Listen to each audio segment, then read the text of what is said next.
and said, praise be to Allah Ta'ala who sent me as a word from him to the world. Then finally, Muhammad sallallahu alaihi wasallam stood and said, all of you praise your Rabb, and I praise him also who sent me as a mercy for human beings and revealed the Quran Majid to me. Then Hazrat Jibreel alayhi salam said to all prophets, that is why Muhammad sallallahu alaihi wasallam, you are the last of prophets and a mercy of a human being. Prophets and angels, creations large and small, all and his angels send blessings and salutations on his prophet sallallahu alaihi wasallam. Muhammad sallallahu alaihi wasallam ne wahan namaz padhai Baitul Maqdis ke andar. In Baitul Maqdis in Jerusalem, Muhammad sallallahu alaihi wasallam was imam and all prophets were muqtadi, were offering namaz behind him. Muhammad sallallahu alaihi wasallam led 2 rak'ah. In first rak'ah, Muhammad sallallahu alaihi wasallam recited Qul ya ayyuhal kafirun, and in second rak'ah, Muhammad sallallahu alaihi wasallam recited Qul huwallahu ahad. Why all prophets offered the namaz behind Muhammad sallallahu alaihi wasallam? Because if you read the third para and last raku and first verse, Allah Ta'ala said to all Anbiya, وَإِذَا خَذَ اللَّهُ مِيثَاقَ النَّبِيِّينَ لَمَا آتَيْتُكُم مِّنْ كِتَابٍ وَحِكْمَةٍ ثُمَّ جَاءَكُمْ رَسُولٌ مُصَدِّقٌ لِّمَا مَعَكُمْ لَتُؤْمِنُنَّ بِهِ وَلَتَنصُرُنَّهُ. If you find the time of Muhammad sallallahu alaihi wasallam, if you will be in the lifetime of Muhammad sallallahu alaihi wasallam, it is must upon you, obligatory, mandatory upon you, it is a farz upon you to read his kalima, believe in and help him. But all prophets did not find the lifetime of Muhammad sallallahu alaihi wasallam.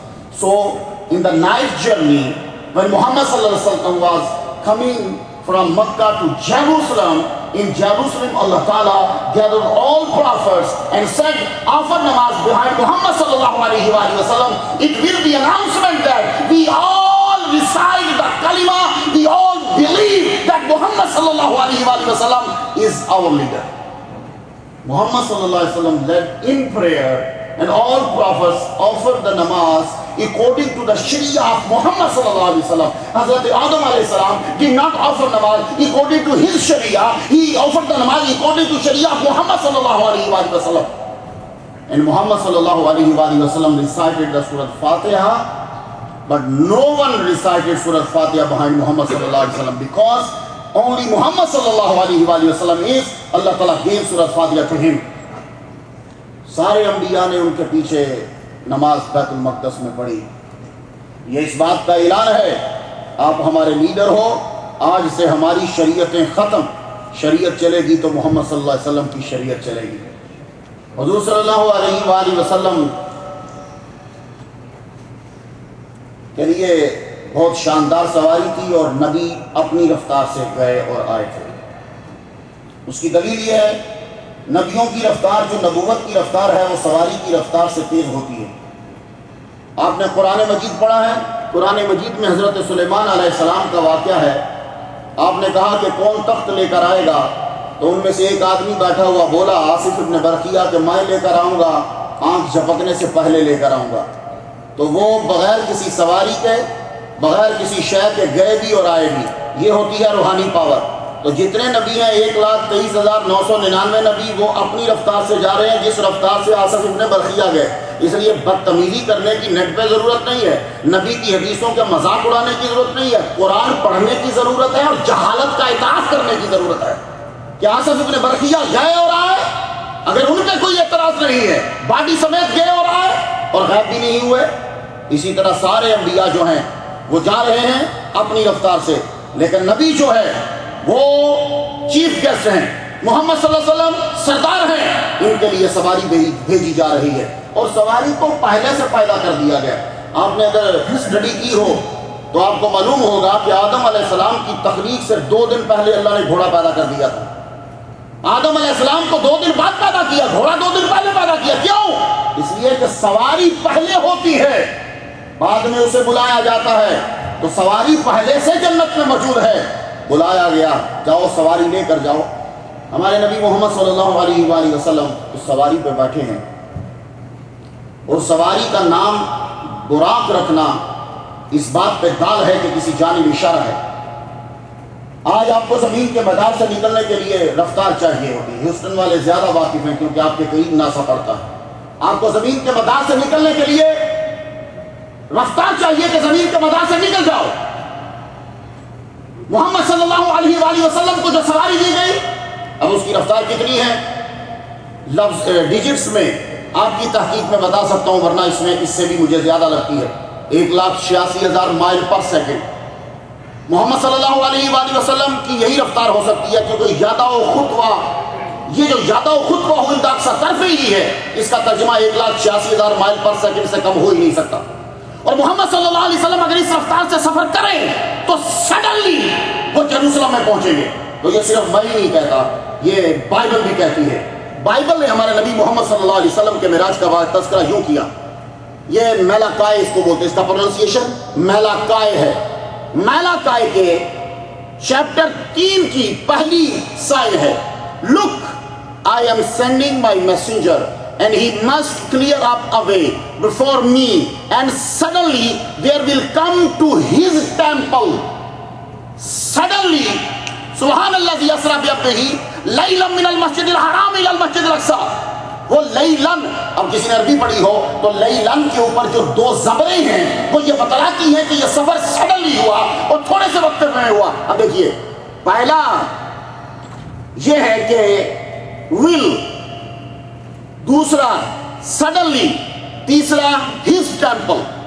یہ 3 چیزیں آپ کو روکتی ہیں کہ اس پہ think کرو، سوچو کہ یہ کیا ہے۔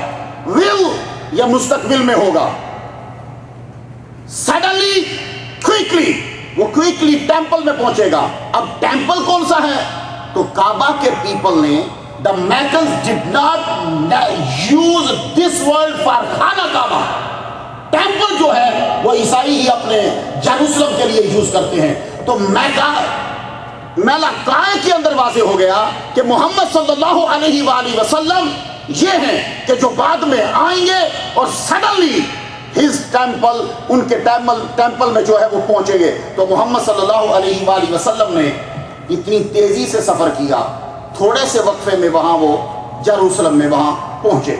محمد صلی اللہ علیہ وسلم جس رفتار سے سفر کر رہے ہیں، اس رفتار کے لیے اگر آپ کے پاس وہ رفتار آ جائے تو 8 منٹ لگتے ہیں آپ کو سورج میں جاتے ہوئے۔ آنے کی گارنٹی میں نہیں دیتا، واپس تو نہیں آئیں گے آپ، چلے 8 منٹ میں جائیں گے آپ، تو 8 منٹ لگیں گے آپ کو سورج میں جاتے ہوئے اگر میرے نبی کی رفتار جو ان کی سواری کیا اس رفتار سے جاؤ، اور 1 سیکنڈ اور ہاف لگے گا چاند میں جاتے ہوئے، اور اگر تمہیں راؤنڈ کاٹنا ہے تو 1 سیکنڈ میں پوری زمین کے 7 مرتبہ تم راؤنڈ جو ہے وہ کاٹ لو گے۔